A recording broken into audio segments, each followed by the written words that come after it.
Bobby Owsinski's Inner Circle. I'm Bobby Owsinski, and this is a show all about music, music production, and the music business. My guest today is Wall Street piano man Niko Kotoulas. But first of all, let's talk about releasing vinyl. There's a lot of artists and bands that see vinyl as a special way of making their art available to a lot of people. And perhaps the understanding of what it takes to actually release a vinyl record is maybe not so well understood. So let me just hip you to 9 things that you have to think about when it comes to releasing vinyl. The very first thing is the production timeline. Production takes a long time, anywhere from 10 to 16 weeks. So you have to figure that it's going to take at least that long to get your vinyl produced. That's because there's not a lot of places that do it, and all of them are going 24 hours a day, 24/7, and they're backed up with work because everybody and their brother wants to release vinyl right now, as do the major record labels and indie record labels. So there's actually a big demand for vinyl. It means that it's going to take you a long time to actually get it produced. The second thing is you need a separate master. Now, you're probably going to make a CD master, and that may or may not work as your vinyl master. One of the reasons why it won't work is something that we're coming to in a little bit, which is sequencing. But a big thing is a CD master is usually pretty hot, and that probably won't work for your vinyl master. It'll be too hot, and especially if there's a lot of low end, the chances are that you may get a lot of skips, because there's so much bottom end going on. It's just too hot, so it won't sound that good. So usually there's a second master where the levels turn down and maybe the bass is controlled a little bit better. So it's a good listening experience for the buyer of the disc. The third thing is artwork. Just because you have artwork for a CD, it doesn't necessarily mean it's transferable onto a vinyl album. And the reason why is it's a big piece of cardboard that we're looking at. And things that will get lost on a CD won't get lost when you're looking at a big graphic that's blown up. So you have to take a lot of care in doing this. The other thing is people will actually buy, they always have done this, they'll buy vinyl on the basis of what the cover looks like. So if you have a particularly intriguing cover, you may get sales just off that alone. So it's worth it to put some time and effort and even some money into getting a great cover. The fourth thing is a UPC code. Now, UPC code is something that you need that gets scanned during a sale at the retail outlet. This has to be different than the one on your CD. So chances are if you're doing vinyl, you're probably doing CD as well, but you need a separate UPC code, and the cover art has to be designed around it. So it's not something that you can just put on later. It's something that you have to hand to your designer before he or she even starts. Number 5 is sequencing. Now, when we think of sequencing, it doesn't necessarily matter in these days of digital distribution where we're just talking about CDs for the most part. But in an album, especially on a CD, you know that the sequence of songs really makes a big difference. And it's even more so when it comes to a piece of vinyl. The reason why there are 2 sides. So basically you need 2 different masters. You need one for side A and another one for side B. And the sequences, of course, have to be well thought out because you have 2 opening cuts and 2 closing cuts as opposed to one of each on just a CD. So this takes a lot of thought, and it's more than just slapping a song order together. Number 6, this is one that's overlooked frequently, is you have to pay for the shipping of your records. So you may get a price for pressing 1,000 pieces of vinyl, 5,000 pieces, 10,000 pieces, whatever it might be. But don't forget, shipping is extra, and it could be pretty substantial because vinyl is heavy. Which brings us to number 7, which is storage. When you get your vinyl back, you have a lot of boxes, and guess what? They have to be stored somewhere. You have to worry about the climate, because if you store it in your garage and it gets hot during the summer and those discs warp, guess what? They're no good. And in the winter, consequently, you might have the same problem where they'll get too cold and they'll get brittle. So you have to store those discs in a climate-controlled environment. Number 8 is a distributor. The distributor is really important because those pieces of vinyl cost you a bunch of dough. You want to get that money back. And unless you're positive that you could actually make that money on gigs, then what you're going to do is find a distributor to actually get it in whatever retail stores there are. And there's plenty of mom and pop stores. Now, brings us to number 9, which is the payment. You can get them in the stores, but chances are it's going to take a long time to get paid. You're basically putting them there on consignment. So it may take you a year, it may take you 2 years to see that money. And by the time it gets to 2 years, you may be getting pennies on the dollar because the retailer might have put it in the clearance bin by that time. So this is not a money-making strategy unless you're going to sell these at gigs and you're pretty confident that whatever you order, you can sell. That's usually why orders of 500 or 1,000 at the most are pretty prudent, unless you have a big following and you're absolutely sure that you can get rid of everything that you order. So those are the 9 things to remember when you're releasing vinyl. And should you overlook any of them, it could really spell disaster for your project.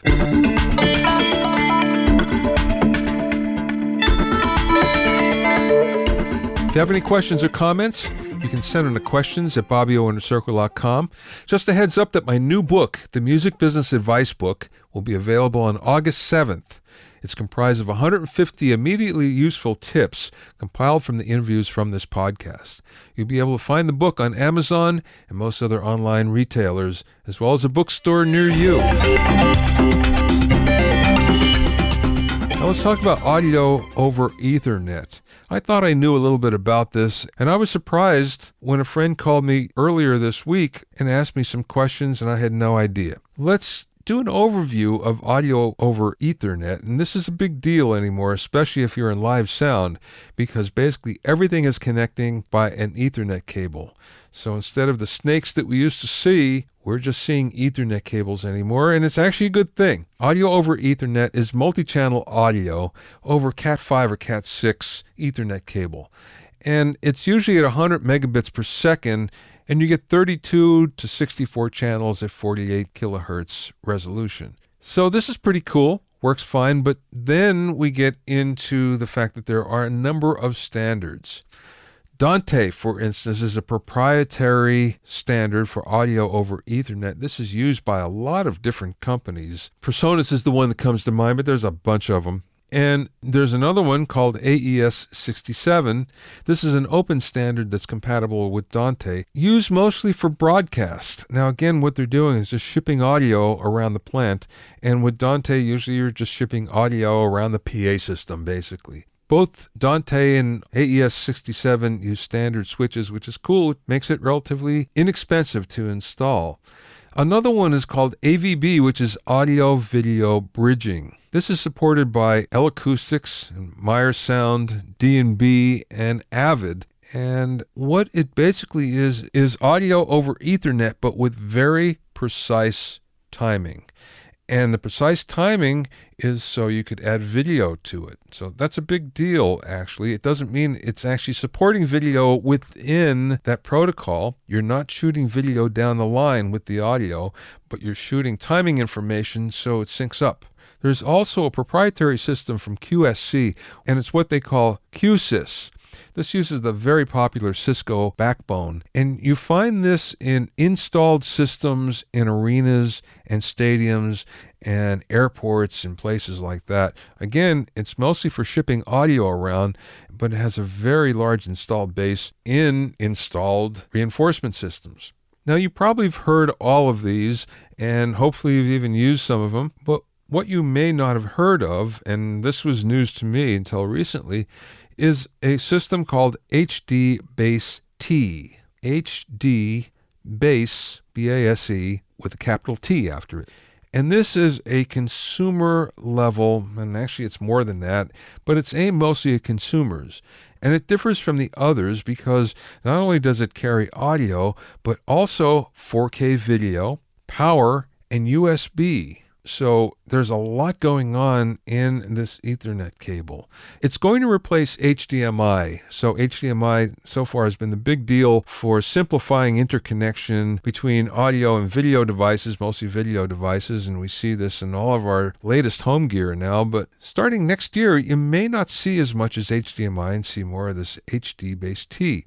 You're also going to see this in automobiles. Yeah, there's a big push to put HD-based T into autos because it reduces wiring by a lot. Now, if you think about the autonomous car, which that's coming very quickly, there's a lot of information that's actually being spread around this car. And it's up to 4,000 gigs a day on a self-driving car. And that's because there's a combination of radar, sonar, cameras, GPS, LiDAR, and audio all together. There's a lot of information going back and forth, and if they all used separate wires in order to do that, it would be a mess and it would add so much extra weight. And that's why HD-based T is so important, especially in this particular area. It takes care of all of that and more. So just a quick overview of what I just talked about. Dante is just for audio, multi-channel audio. AVB is audio plus timing info, and the timing info is mostly used to time to video, synchronize to video. And HD-based T is audio plus video plus USB plus power. And you're going to see a lot more of that in the future. Niko Kotoulas had a dream job as a financial analyst at Morgan Stanley on Wall Street, and he's leaving it for an even better dream as a musical artist. Totally through social media, Niko's piano playing has racked up more than 1.2 million streams a month from more than 300,000 users on Spotify. And he's been supported on social media by the Chainsmokers, Kygo, Love, and many other prominent A-list artists. Niko also produces electronic dance music and has received 15 label offers to release his first single. Now just imagine he's done all this while working the intense hours of investment banking. Now Niko has finalized his first round of funding from outside investors as he quits his Wall Street job and heads full-time into music. We spoke via Skype from his home in New Jersey. Most people, when they start down the career path that you did, don't change from it. So tell me, how did that happen? Yeah, I think music has always been a passion in my life, and I've been playing since the age of 2. And it's always something that I've seen as a passion of mine, and I never knew if it really turned into something that I want to take in the direction of a career, just because when I was growing up, I had a bunch of different interests. I loved school, I played basketball, and I never really specialized in anything.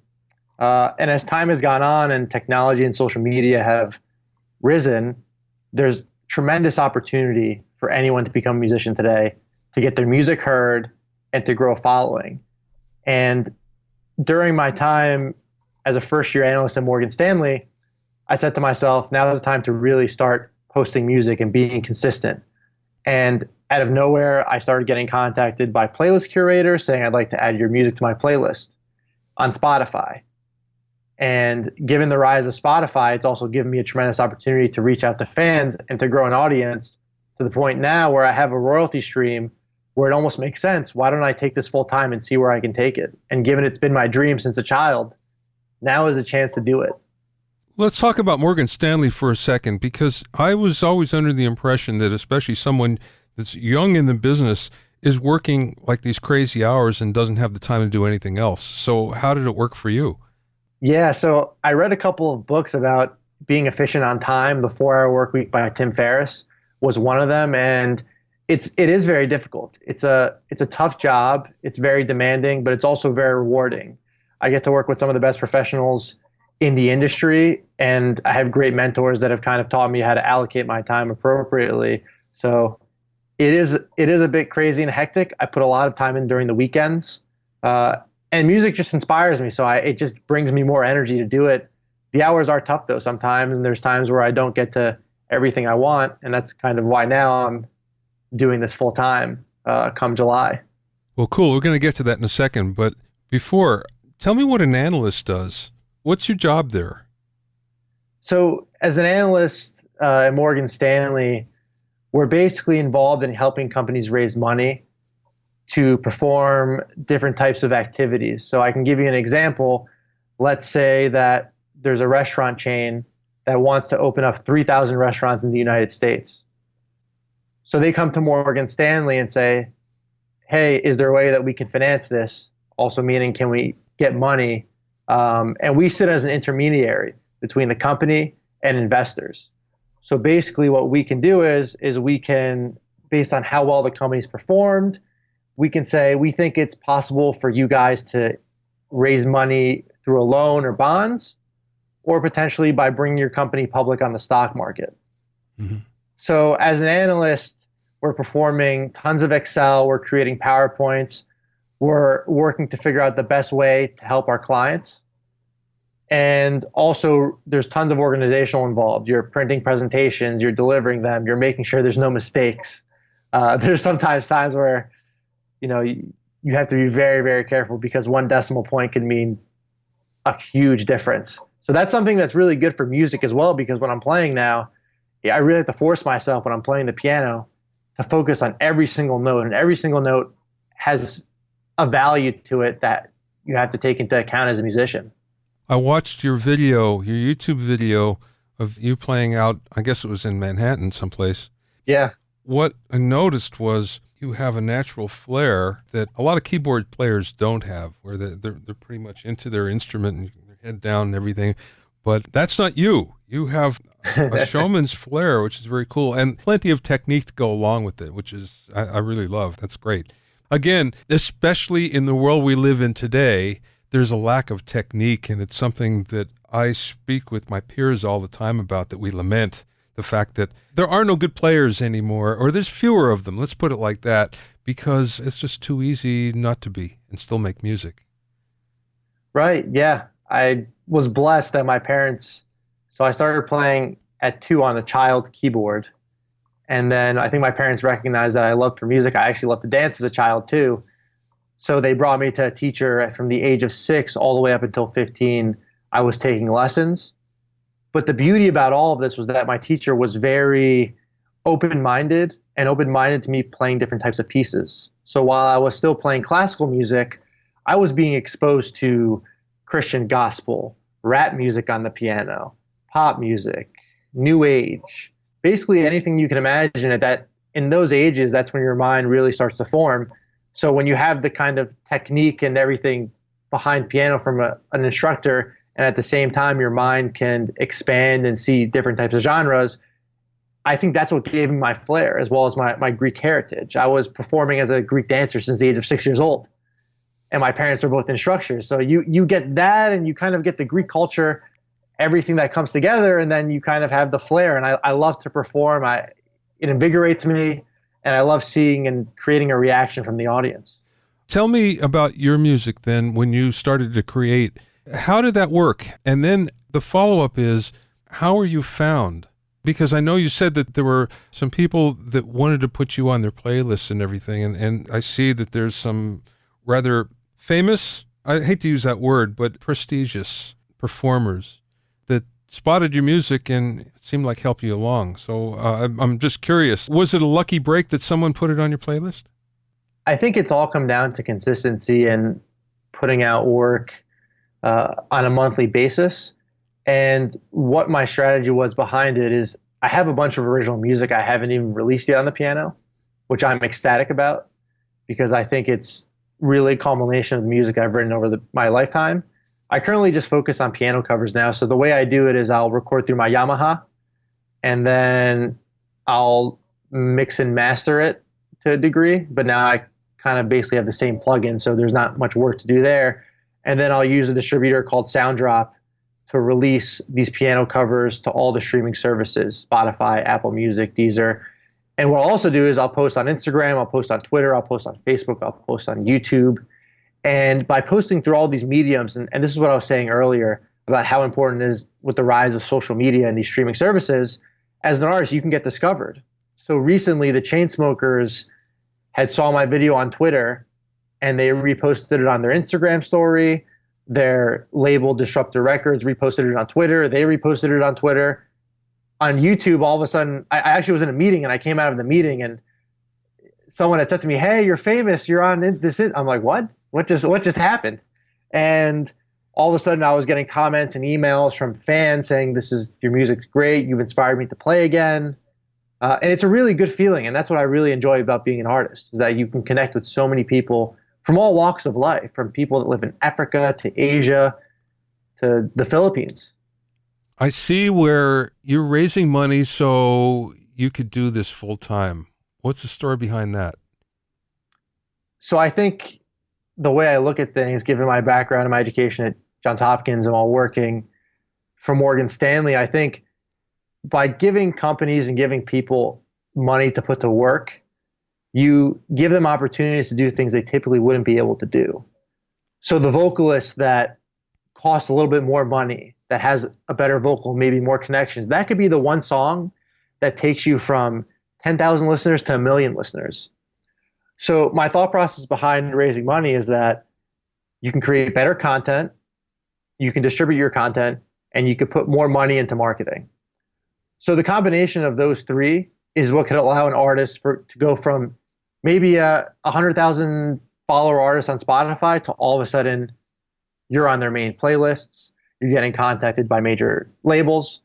So that's kind of the thought process behind raising money. Can you tell me what the deal is? What are you promising investors? So there's a couple of different ways that the deal can work out and the way you could structure a type of deal like this. And I think this is kind of something new.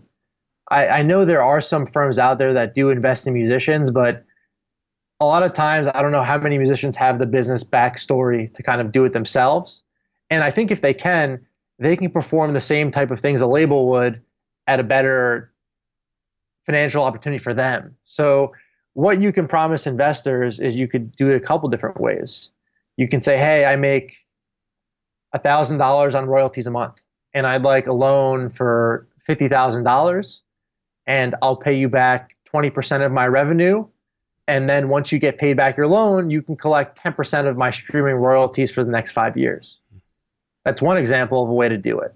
Now, another way could be, I'd like to take a 30% stake in your music career. So I'll have equity in all your royalties, in anything you make, but it'll be after you deduct all your expenses. So if you think about it as an artist, you have streaming royalties that you'll collect. You'll have performances, you'll have licensing opportunities, merchandising. Maybe you make an agreement with an investor that will say, hey, I'll give you $100,000. And then from there, at some point in the future, it becomes profit sharing. So let's say you make it big, the investor will collect a certain amount of profits. And let's say that you sell your royalties one day, that investor will collect the percentage that was allocated when you did the transaction in the first place. So those are two different types of ways artists today can do it. And there's obviously a lot of complexity to it, and it takes a lot of learning. It took me about 6 months to really figure this all out, how this would even work. But I think it's a cool opportunity because you can forego going and signing with a label that typically will give you, as you know, in advance, and you have to pay that back in full. And as an artist, sometimes you could take that money, hire the right people, hire the right marketing agency for a fraction of the cost of what a label could give you. Well, for that matter, you can go to Label Services at any of the major labels and hire whatever you need directly from them anymore. It costs a lot, but if you want a major label without any of the liabilities of being signed to a major, it's possible. Exactly. That wasn't the case a decade ago. This is relatively new that all this came about, but nonetheless, it's possible now. So if there's a way to do it, there's another way to do it. There is. That's very cool. There are two things that you said there that make me think that you're going to succeed with this, where others try something similar and fail. And there's a lot of artists that think about this, obviously, but they don't have the wherewithal to carry it through. One of the things is you're allocating money for marketing, and that's one of the downfalls I usually see, where people will raise money, or they'll either get some money themselves or however they accumulate it, and they spend it on recording and they spend it on everything but marketing, and they kind of forget that, which is really important, obviously. And then the other thing is you're thinking about how you can get the money back to the investor and what's the benefits for the investor. And of course, that's a business you're in, your day job, right?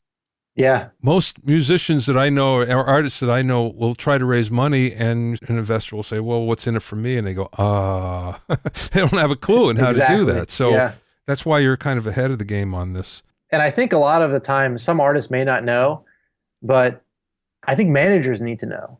And I think managers that can find successful artists and can raise the money for them and get them favorable terms will end up being the future of the best managers going forward for the next 10 years. The barriers are broken down completely. We're in a completely different era than it was 10 years ago. So I think that, maybe the artists don't need to know, but the managers, if they could really get a grasp on how this works. But it's very difficult to return money to your investor depending on the project. Like I do a lot of cover songs, so those are going to get listens. People listen to cover tracks all the time. There's playlists for them. Original music is much harder to see a return because you really just don't know. Then again, the problem with that is there's no publishing.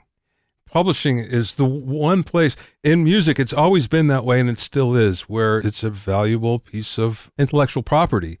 And Yep. the value is continuing to grow on that. I have some publisher friends, and when we get together, we're all kind of amazed the prices that catalogs are going for. They're not going for less, they're going for more. When you see what the multiples are, you go, wow. That's good for the industry and for artists. Well, if you write your own music, yeah, and if you're able to keep control of your publishing, and again, that's one of those things that artists kind of vague on sometimes. More and more, they know what's going on with that, but it's still one of those deep, dark mysteries of the business that I think most artists don't delve into as much as they should, at least right in the beginning, they don't. Eventually, when you find out, well, there's an income stream there, then it's like, oh, yeah, I better learn about this. What's your plans for the future? So you're doing covers now, and that's going well for you, but what's the future here? I know you must have some goals. Knowing you probably have a 5-year plan. There is a plan out there for sure. I think you hit the nail on the head on that one. So I have covers that are going right now, which I kind of see as the home base. That's the starting point. That's what's gotten me to this point now where I'm at as an artist. And from here going forward, I'll definitely continue to do that because it brings connectivity with other artists that you cover. And to the extent you could build relationships that way, that could be beneficial going forward. So I also produce electronic dance music. That is something we haven't even crossed yet. And I have some tracks that I've used from a website. I'm not sure if you heard of it, called submithub.com. Yes. So I've used that website, and it's proven to be very valuable because I've been able to send my dance music to labels, to blogs, to playlist curators, and there's been pretty warm reception behind that as well. So what I'm going for is to be a concurrent artist between piano and dance music. And I think uniting the two together could be an awesome recipe for really good music going forward. Well, yeah. And I think the reason why, especially in dance music, it's changing, where everything was so programmed for a long time, and now we're starting to see a hybrid of program versus live playing. So I think that's right up your alley, really. Yeah, and I recently saw Kygo play at the Barclays Center, and he started bringing live instrumentation. He had violinists on the stage, on the top where he was on top of a pretty large circular object. He had his keyboard that he was playing the tunes to. He was hitting the drums a bit. And a lot of artists in EDM are starting to do this. Yeah. I think we're definitely still in the infancy stages. I think it's definitely something that is going to grow with time because people, I think, may just be getting bored of the traditional turntables DJ.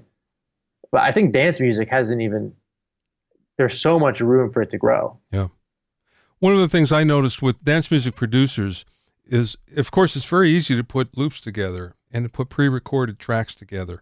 When it comes time to record your own, that's a different level of expertise that sometimes escapes EDM producers. They've been concentrating so much on the loops in the box that they kind of forget about that.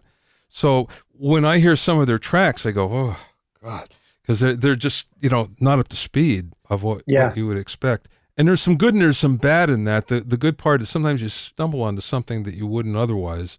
The bad part is if you have to compete with really good sounds, then you're not going to, I'm curious what the direction is in your dance music. I have to send you a demo. Okay. I think I need to get you some music first. Yeah. The direction I'm going to take is what works. I've played around with a couple different types of EDM subgenres. I've produced some more pop-like EDM. I produced some more traditional progressive house EDM. And I'm going to release it and kind of see what works. But the one main thing I want to keep in all of my music is the piano. Yeah. because that's the uniting force behind who I am as an artist. It all Sure. started with the piano. So that's something that I'm going to incorporate, and I'm going to see what works and release music and create some viral content behind it to really push it out there to the public. When you're doing EDM production, how long does it take you to finish a song? It really depends. Sometimes I'll be playing on the piano and I'll play a couple of riffs and I'll say, wow, this all makes sense. And you can kind of go in and picture it, and it gets done in a day or two, a day sometimes even. You could have it mixed, and then I'll work with an engineer to master it. And other times it may take 2 weeks. And I have one song now that's taken 6 months, and I really am still trying to find that final piece to it that will bring it all together. So it really depends, but sometimes ideas just click. Mm-hmm. On the piano, when I write music, sometimes it could be 15 minutes and the song is done, or it could take up to 6 weeks. But sometimes things just click based on all your prior playing and all the music you played in the past and kind of how all the neurons are wired in your brain. When you're producing EDM, can you hear the final product in your head? Yes. I'm always big picture to start. And then I get into the details. So I start off with the bass line, the melody, and then from there, you bring in the kick drum, you bring in your FX, you bring in all your cool different sounds, how it will sound different. And what I'm really trying, starting August and going forward, is getting a lot more live instruments recorded. There's a website called soundbetter.com where you can find people anywhere in the world that can record their instruments live for you at pretty high quality. Mm-hmm. And then you can incorporate that into your mix. So violins, saxophones, trumpets. And I think all these instruments are going to become more and more prevalent, especially in dance music. Yeah. As we said earlier. I hope. That'd be more fun. Definitely. Going back to Morgan Stanley for a second, so what do your colleagues there think of your music career? I've received great support behind it. I think it's something that people just really understand when I start talking to them about what I'm doing and how passionate I am, that it's something that I need to do, and it's kind of my calling in life, and it's always been since the age of 2. I've always dreamed of playing piano in front of large audiences. And as the rise of dance music, when I went to my first dance concert at Webster Hall in New York City, I was, wow, this is so interesting. Everyone was dancing, and I was analyzing what was going on stage. And then having seen Armin, Tiesto, a lot of the main artists live, it's inspiring. Yeah. And I think also seeing Ludovico Einaudi and Yanni and some of the pianists that I've always watched over time recently, it's all coming together now. I've seen everyone live, and that's kind of where I'm going from there. Is this one of those things where, and let me preface this by saying the music business can be really tough, and everybody kind of runs into rough patches at some point in time. Other points in time, you basically say, maybe there's a better way to do this, or there's something better that I want to do. I'm just curious if, like college, where you always say, well, okay, I can drop out now, I can always go back. Would it be the same thing with something like Morgan Stanley for you? Potentially. My goal is, I'm really, really focused on music and succeeding in that. And you don't want to burn all your ships. Some people say, burn all your ships and then go out for it. My thought process is definitely maintain all those good relationships. And I am very thankful for my time at Morgan Stanley. It has turned me into a very hardworking person, and I'll have some of the best friends for life that I've met there. But I'm ready to go and really focus on music and give it 110%. And I think that with all the hard work and effort put into this and just my love for music, I think it'll work out. And to what degree, I'm not sure yet. Hopefully as a performer and as an artist, but there could be different avenues. 10 years from now, that new things pop up. Spotify wasn't around when it was officially founded, but you weren't talking about Spotify and streaming royalties 10 years ago. So 10 years from now, who knows what we could be witnessing in the music industry. Yeah, well, I'm not suggesting that you go back at all. I'm just kind of curious whether that's a door that's permanently closed or not, one of those things. I always tell, especially young performers that are in college and they have that moment, should I drop out and play, especially if there are things going on, if there's record label interest or there's a record deal or something like that. And I say, you can always go back to school. It's not a problem, but it might not have this opportunity again. It doesn't come around all the time. So you take the opportunity when it's there. And then if it's not there later, if there's, you run into a brick wall, you can always go back. So it's one of those things. Hopefully that won't happen to you. Hopefully you'll see immediate success and it'll just keep on going for you. So we like to hear. Yeah, definitely. Just out of curiosity, what's your favorite keyboard? I'm a big fan of the Yamaha DGX 660. Yeah. That's my favorite one. The keys feel very real. It's an affordable price. I didn't have a lot of money after college, so I said, let me find something that can fit the price point, but also feel like a real piano. And I actually don't use any other ones as of right now. I'll probably start buying a couple more. If you have any good suggestions, let me know. Yeah. But for now, that's my go-to. It's so personal. It really is. It is. And for you, the keyboard is obviously something that's really important, the feel of the keyboard.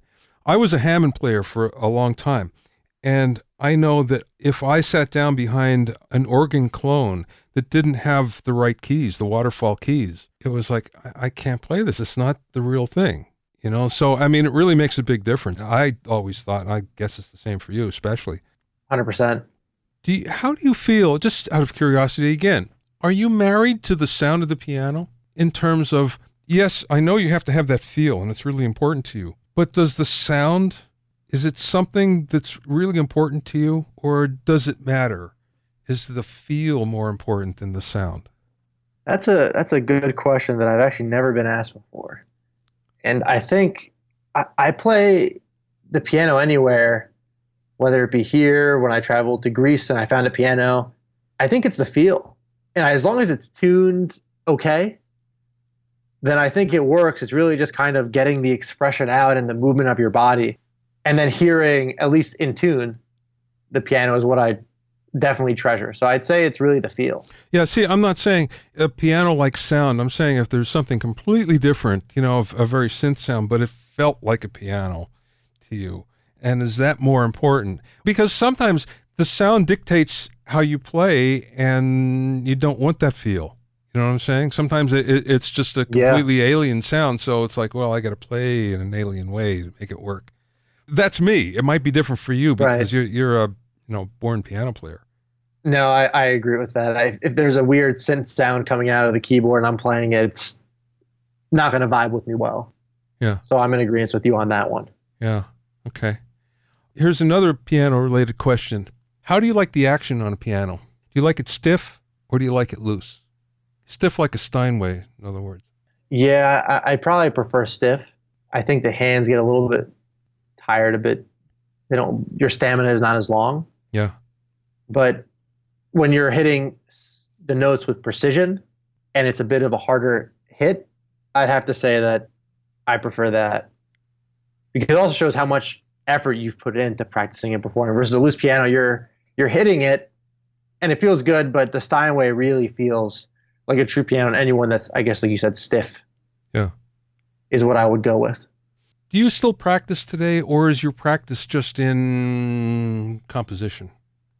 I don't have as much time as I'd like to practice now. I really want to get back into the hand-in exercises for finger strength, as well as finger power and some other exercise that I have in my back pocket for when I'm doing this full time. Definitely to get back into, I call it the third Moonlight Sonata shape, where you can perform the third Moonlight Sonata with precision and accuracy.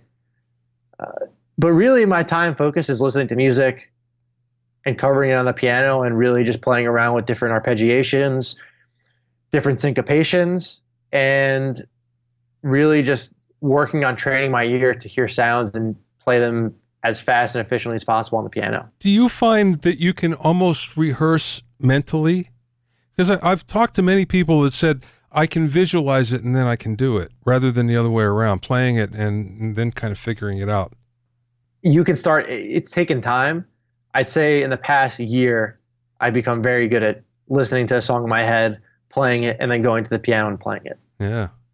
So it's crazy, but that's repetition. And that's, if you put in, Robert Greene said in mastery, 10,000 hours of time into something, and once you become a master of it, it's second nature to you and you can just go and do it. And I don't even think about it anymore. It's kind of, oh, these chord progressions, okay, this goes here, this goes here.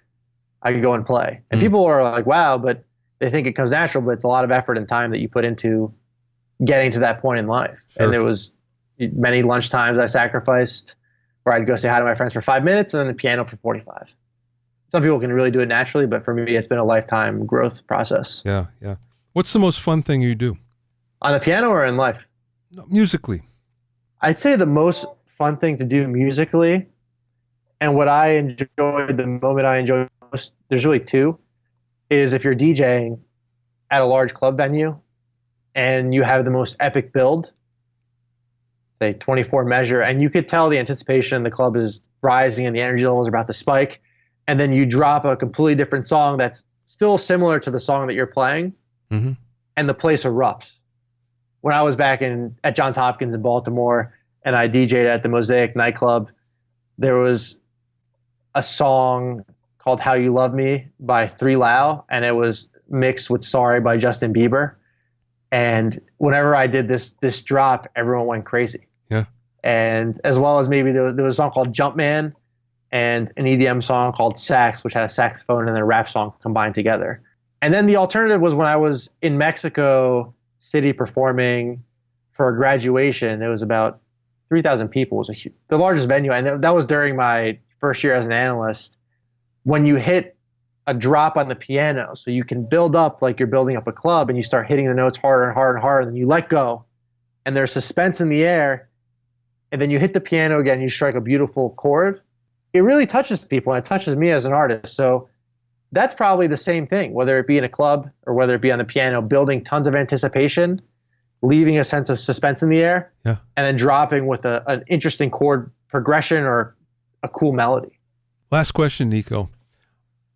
I usually ask this of people that are older than you and have been in the music business for a while, because they've been through the slings and arrows of the business, but this is a particular business question. That being said, for you, it's kind of different because of the environment that you've been in your day gig.